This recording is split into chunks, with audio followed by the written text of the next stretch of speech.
Selamat malam, salam. Kita berjumpa lagi untuk melakukan pengajian berikutnya. Melanjutkan kemarin tentang diskusi kita tentang rokok. Ada beberapa masukan dari sahabat-sahabat sekalian. Jangan bicara masalah rokok kaitan dengan kanker saja. Bicara juga dengan penyakit-penyakit yang lain. Oke, kita bisa mengaplikasikan pemanfaatan rokok itu untuk penyakit-penyakit yang lain. Tapi sebaiknya coba kita pahami dulu dari mekanisme kerja nikotin pada tubuh. Ya. Untuk itu teman-teman sekalian harus mengenal apa yang disebut sebagai asetilkolin. Asetilkolin ini adalah suatu neurotransmitter atau zat penghantar sinyal di dalam saraf yang paling banyak ditemukan di dalam saraf dan juga saraf tepi. Nah, asetilkolin ini memiliki apa yang disebut sebagai reseptor. Dan reseptor ini ada dua jenis pada asetilkolin. Pertama disebut reseptor muskarinik dan kedua disebut reseptor nikotinik. Artinya nikotin sudah lama dipelajari. Mengapa? Namanya juga ada reseptor nikotinik. Artinya reseptor yang pengaruhnya sama dengan efek-efek yang diberikan oleh nikotin. Sedang yang disebut muskarinik adalah yang memberikan efek sama seperti pada saat diberi tumbuhan muskarin. Ya. Nah, apa aja yang terjadi pada tubuh setelah berikan nikotin? Nah, tubuh akan berikatan dengan reseptor nikotinik tersebut. Dan ini mengakibatkan berbagai banyak hal.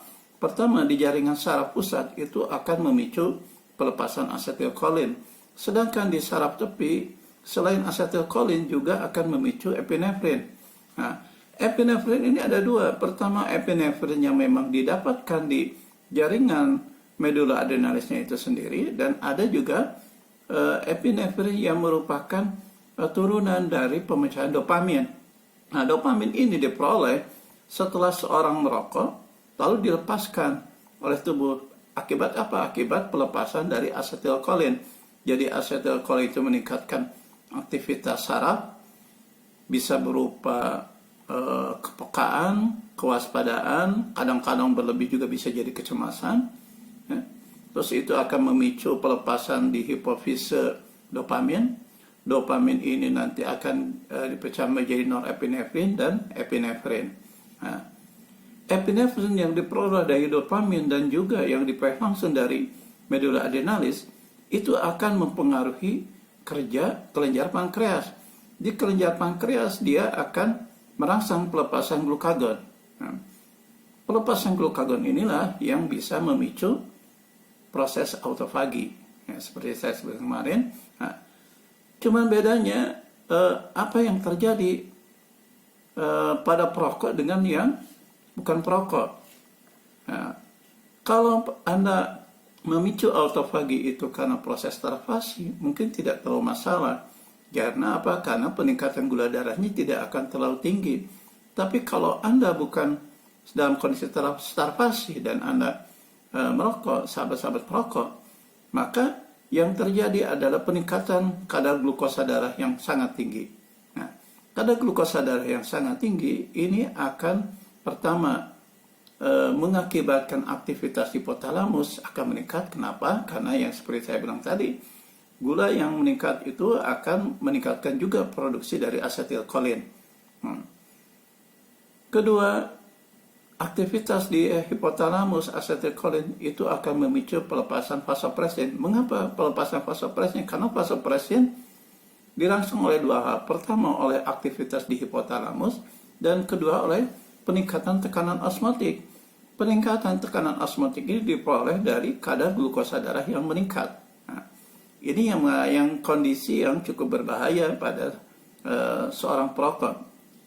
Jadi sebaiknya apa? Apakah Anda? Tidak. Sebaiknya Anda tahu persis, sahabat tahu persis, kapan sahabat boleh merokok. Jadi yang selama ini sering dipraktikkan itu keliru. Biasanya sahabat-sahabat sekalian sering merokok itu sesudah makan. Justru itu yang paling tidak boleh. Mengapa? Karena pada saat itu tubuh juga sedang melakukan ambilan glukosa, terutama sahabat-sahabat yang masih asupan glukosa asupan karbohidratnya tinggi. Jadi pada saat sahabat sudah makan, glukosa memang diserap oleh tubuh. Tiba-tiba pada saat yang sama glukosa juga bertambah akibat proses gluconeogenesis, sehingga kadar glukosa akan sangat-sangat tinggi. Jadi dari sini sebaiknya sahabat tidak merokok setelah makan. Justru yang paling baik merokok itu pada saat sahabat lapar. Pertama, karena memang proses gluconeogenesisnya itu sendiri dirangsang karena kadar glukosa yang menurun. Terus kedua, diperkuat oleh efek nikotin terhadap epinefrin. Ya. Jadi nikotin merangsang pelepasan epinefrin, epinefrin akan merangsang pankreas. Itu akan memperkuat efek dari gluconeogenesisnya. Jadi itu yang paling aman buat sahabat-sahabat sekalian. Mengapa? Karena ternyata epinefrin itu sendiri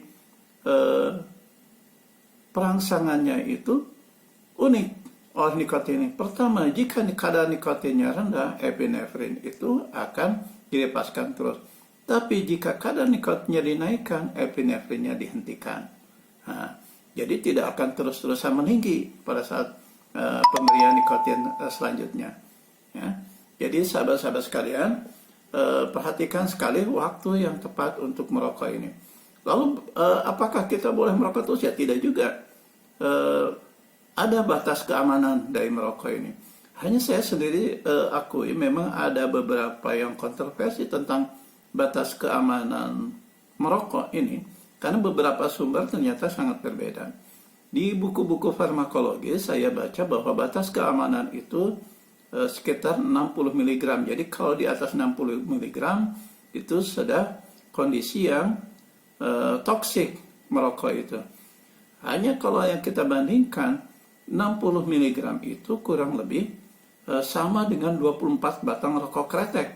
Nah itu saya pikir tidak mungkin seorang yang bisa sanggup merokok selama 2 jam itu 24 batang rokok kretek. Apalagi jika kita baca informasi di Wikipedia berbahasa Inggris. Di Wikipedia sebutkan batas toksik itu sekitar 500 mg. 500 mg itu kurang lebih setara dengan 200 batang rokok kretek. Dan saya pikir tidak pernah ada orang perokok yang begitu gilanya sampai merokok dalam waktu 2 jam 200 batang. Ya, kayaknya nggak mungkin juga. Artinya apa? Sebetulnya rokok itu jika dikonsumsi dalam batas kewajaran mempunyai batas keamanan yang cukup tinggi. Ya, itu sahabat-sahabat yang perlu ketahui tentang rokok. Selanjutnya jika ada silakan nanti sahabat tuliskan pertanyaan atau apapun di komentar ya. Silakan nanti kita lanjutkan diskusi-diskusi berikutnya. Mudah-mudahan untuk sementara inilah yang bisa saya sampaikan dan mudah-mudahan informasi ini bermanfaat buat sahabat-sahabat sekalian. Salam.